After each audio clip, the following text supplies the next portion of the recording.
Play-in tournament day number 2 was significantly better than day 1. I am debating titling this video something like "La Fuck You 3," uh, but I feel like YouTube, even if I censor the F word in that, um, is going to demonetize this video. So I'm probably not going to, but damn, is it tempting. So games today obviously are Grizzlies versus Spurs, and the game that's on everybody's mind, of course, is Lakers versus Warriors. Real quick, I just have to say, subscribe to the channel if you haven't done already, and drop a like on this video. Also, I did a video on who I believe will win between the Wizards and the Pacers.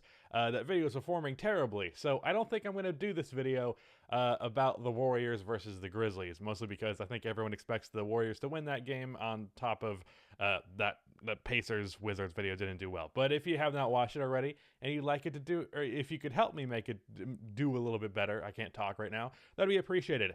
Anyways, you don't care about that. Let's talk about the fucking basketball today. So real quick, I want to get the Grizzlies Spurs game out of the way, and that game was good, and I don't want to take away from it. Everyone's just more focused on the recent game and the better game with the bigger names. But Grizzlies Spurs was certainly interesting. At the very start, it looked like it was going to be a blowout. I initially tweeted, please, for the love of God, not another blowout. Like, can we please get a close game? And it became a close game because after the Grizzlies took a huge lead due to Valanciunas playing really well, and he played well the whole game, as well as Ja Morant.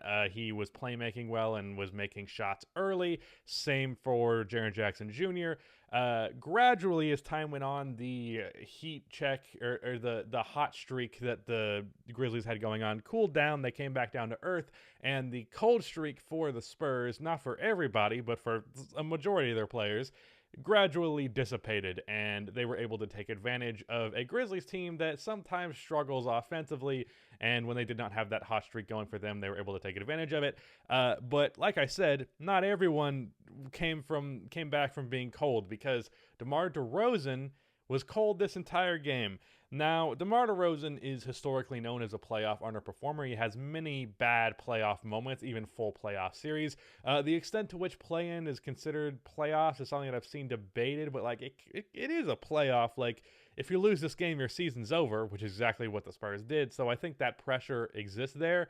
At the same time, though, if you're like late, not even technically in the playoffs right now, and you don't really care that much, and you know you're just going to get smacked by a top seed in the conference, how much do you really care about the result?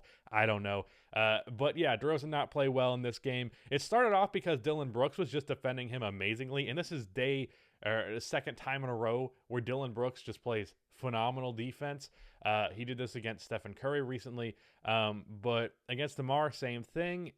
Gradually, though, it became less DeMar playing the defense that he was, and more so, or less Dillon playing the defense he was, and then more so just DeMar missing shots. Eventually, he started to get more space. Even Dillon wasn't always getting the matchup, and he got good, clean looks that he typically makes, mid-range jump shots from like the free throw line that he makes all the time. They just weren't dropping. So I think initially getting stopped by Brooks kind of got in his head, and then after that, he was just missing everything. And then really, you gradually realize that the Spurs offense, when DeMar is not dictating pretty much everything, is pretty much just terrible. There was a little bit of playmaking from DeJounte Murray, as well as getting to the basket. He can do that a little bit. There's some guys who can shoot. Patty Mills is a great shooter. Lonnie Walker, I think, hit some shots. But it really devolved into Rudy Gay.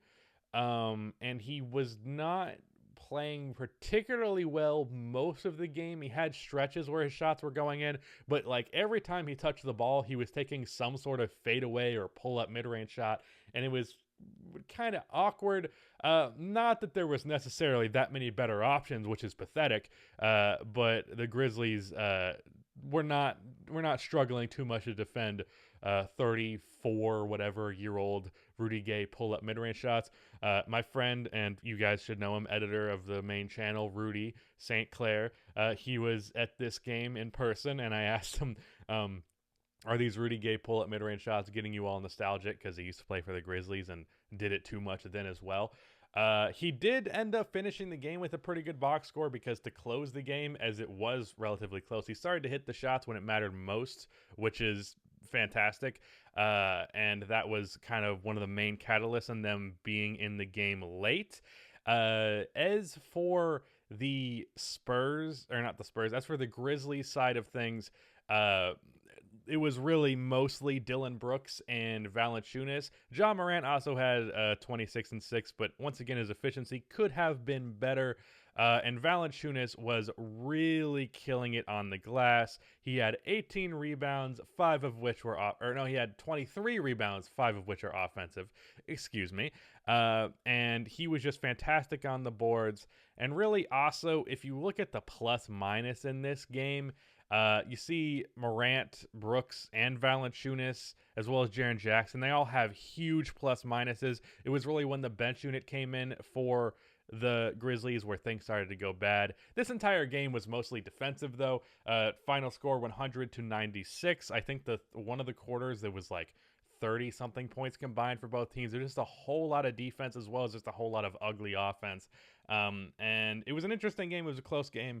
But let me move on to Lakers versus Warriors, because this is a game that everybody anticipated. As soon as we knew the play-in was happening, it was like, okay, these games might not be amazing, but we know that Lakers-Warriors is going to be interesting. And it was interesting to say the least. The reason I want to title this Lee Fuck You 3 is that the Lakers ended up winning because LeBron hit a Lee Fuck You 3. If you don't know that meme, it's because he does it's often just from the step back, weird step back, looking at you in the eye and then doing a just kind of lean back and then he shoots it. And it's like, that's not even really a move, but he does it all the time and it works. So I guess it is.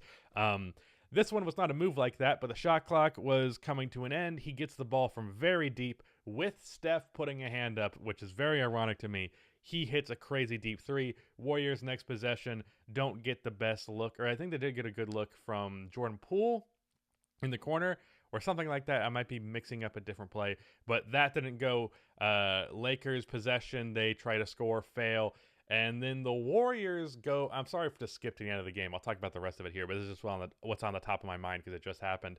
The Warriors get the ball after the Lakers miss, and there's like 11 seconds on the clock at like half court.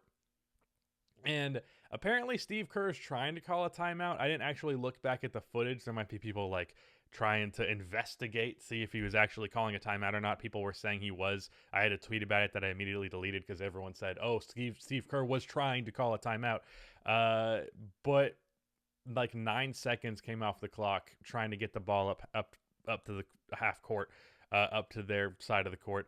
And there was like 2 seconds left on the clock by the time the timeout went through, and the Warriors inbound. Steph gets a shot, or could have gotten a shot, but it got maybe a foul by Anthony Davis. Very well could have been a foul, but before anyone even thought about that, the game was over. So that was a little bit of a fumble towards the end there. Whether or not Steve Kerr called a timeout for real, I do not know. If he did and the refs just did not see it, that's a big fucking problem.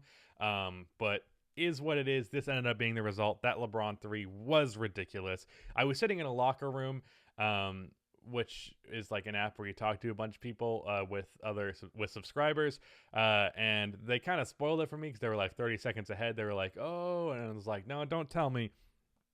I was still surprised because that was just a wild shot. And really, Mojo specifically told me on Twitter, like, I want people to hear people talk about the first half because he missed the first half of this game. The first half was a disaster for the Lakers. While they managed to keep their head above water for the most part, LeBron and Anthony Davis both had, I believe at that point, 1 field goal apiece. I think it might have been 2 for AD. They were shooting below 15%, the both of them. And as well as Dennis Schroeder wasn't making any fucking shots. So it was like your 3 best offensive options can't score worth shit. It was like Alex Caruso and KCP who were doing the scoring, which you don't want to do that. You don't want that to be the situation. And Alex Caruso played great in this game, by the way. But the Warriors went up like 15-13 at halftime because even though Steph himself wasn't playing that great in the first half, he did heat up towards the very end of the first half, hit a big 3 to end the half. Andrew Wiggins played fantastic both ends of the court in this one, although he did take a couple of questionable threes.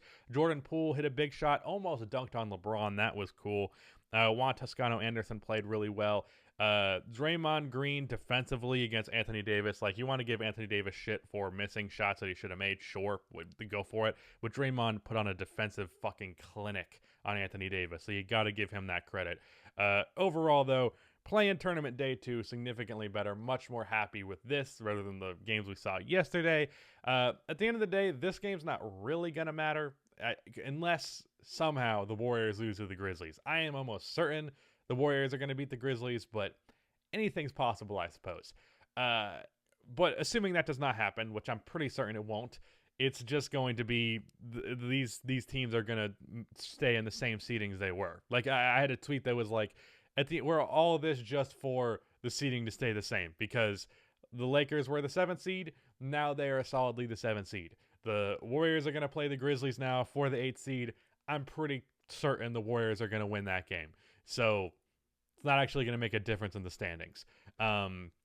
But yeah, it was interesting ass game. Very good game. One of the best of the season. Steph played amazing, by the way. He had a much better second half. He's just a fucking cheat code, and it's ridiculous. Every time I watch Steph, and I have the Curry jersey, Steph is one of the players that I have most watched in the league who doesn't play for my basketball team, but I still am shocked by him almost every game. And it's like, there's very few, like, usually you get used to it with players. Like, I can watch LeBron drop 35, 10, and 10, and I'm like, yeah, that's LeBron. I can't do that with Steph. I'm not like, yeah, that's Steph. Every time I'm awestruck. And that's why he is one of my favorite players of all time. And just like, even though he loses this game and the Warriors lose this game, amazing performance by Steph. And yeah, the Lakers, they really struggled in this one. Really, it shouldn't have been a close game, so I appreciate them for not being able to make shots worth shit in the first half. But both AD and LeBron were amazing in the second half, and LeBron obviously hits that 3. So they managed to pull this one off and hold their seeding, which means they play the Phoenix Suns in round 1, which, assuming Donovan Mitchell does come back for the Jazz and come playoff time, which I presume he's supposed to, though I haven't looked too much into his injury.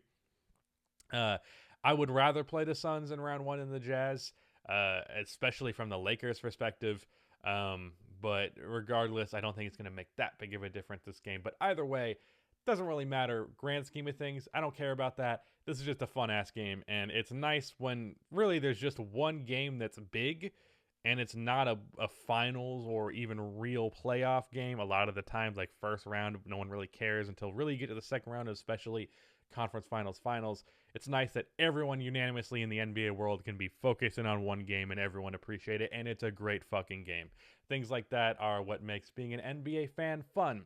Anyways, again, go check out that Pacers versus Wizards prediction video if you have not already. Also, I just did a video on the future for the Charlotte Hornets. I'm probably not going to make one on the future for the Spurs because the Hornets video underperformed. I don't think anyone gives a shit about the Spurs future. So sorry, Spurs fans. Probably not going to do that, at least not right now. But yeah, all that stuff. New podcast too. Yeah, that's it. Bye-bye.